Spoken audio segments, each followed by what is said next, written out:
Spießig hieß es immer. Langweilig. Heute ist der Kleingarten gefragt wie lange nicht. Die Wartelisten endlos. Eigener Anbau, eigene Ernte, alles Bio. Manchmal lässt das Wetter doch wirklich zu wünschen übrig. Die Natur und selbst Gartenbesitzer aber lieben den Regen. Man ist schön geschützt unterm Dach, nachher hört es auf, dann geht es draußen weiter und so kann man die Zeit nutzen. Oliver Lang ist der Vorsitzende des Kleingartenvereins, selbst begeisterter Kleingärtner und sehr experimentierfreudig. Kartoffeln müssen nicht zwangsweise in die Erde. Wir haben 3 verschiedene Alternativen. Einmal so ein Filzsack, wo Kartoffeln Platz finden. Oder auch für Frankfurt ein Hochhaus. Oder alternativ eine Wohnung mit Einliegersitz. Also von daher 3 Varianten, die es zusätzlich zur Erdpflanzung geben kann. Also auch prima auf kleiner Fläche oder auf dem Balkon umsetzbar. Voraussetzung allerdings immer vorgekeimte Kartoffeln, die in Bodennähe in die Erde gebracht und damit bedeckt werden. Im Prinzip, da es jetzt regnet, einfach rausstellen.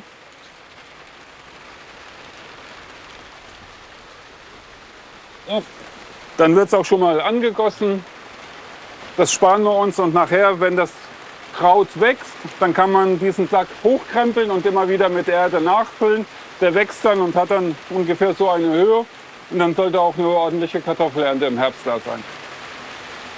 Das sogenannte Anhäufeln soll die Wurzel und damit auch die Knollenbildung fördern. Das ist auch beim nächsten Modell so. Eine versteckte Technik. Man kann nämlich hier, wenn man sehen will, ob schon Früchte da sind, Kartoffeln da sind, den Innenteil rausheben. Hat dann hier, sage ich mal, den Erntebereich. Hier würden die Kartoffeln wachsen. Im Prinzip würde das dann so aussehen. Man sieht von außen die Kartoffeln, kann die dann schon ernten und kann noch mal weiter wachsen lassen. Entsprechend wieder Erde drauf, angießen und dann wächst das auch peu à peu nach oben. Das Wetter lässt Raum für weitere Experimente. Von daher, warum nicht ausprobieren, ob man so einen Kartoffeltopf im Sinne der Nachhaltigkeit nicht auch selbst herstellen kann? Gebraucht werden 2 gleich große Plastiktöpfe und ein Cuttermesser. Und siehe da, geht. Jetzt war da doch im Internet neulich noch so ein spannendes Video. Wie hieß die Pflanze nochmal? Das wird jetzt eine Tompoffel. Eine Tompoffel, also eine Tomate wird mit einer Kartoffel verheiratet. Das soll dann nach unten hin Kartoffeln ergeben und oben soll es Tomaten geben. Müssen wir mal ausprobieren, habe ich selber auch noch nie gemacht. Im Internet haben wir es gesehen, wir probieren es einfach mal. Wir schneiden die Kartoffel jetzt kurz an, damit wir in die Schnittstelle dann die Tomate setzen können. Entweder ein Geizling oder aber wir nehmen von einer Tomate, schneiden die schräg ab. So.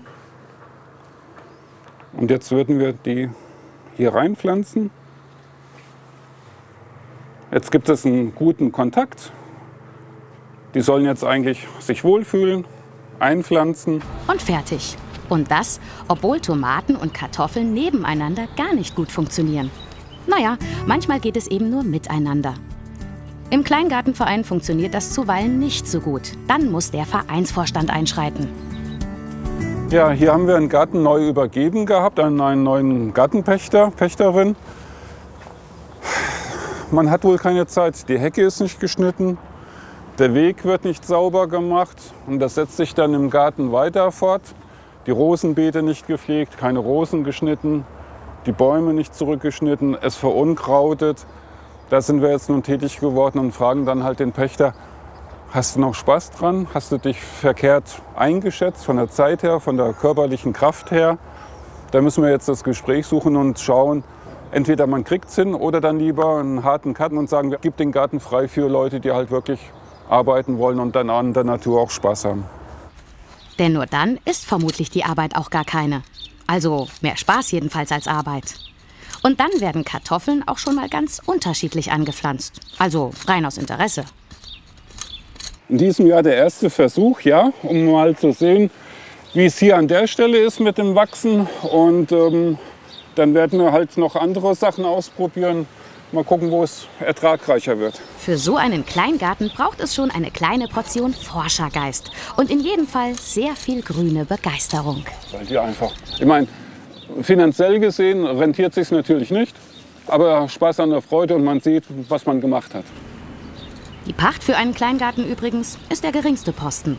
Rund 200 bis 300 € kostet so eine grüne Oase im Durchschnitt. Pro Jahr. In der nächsten Folge geht es um Schwämme und Pflanzen, um Unkraut und den Garten als Lernort für Anfänger und Fortgeschrittene.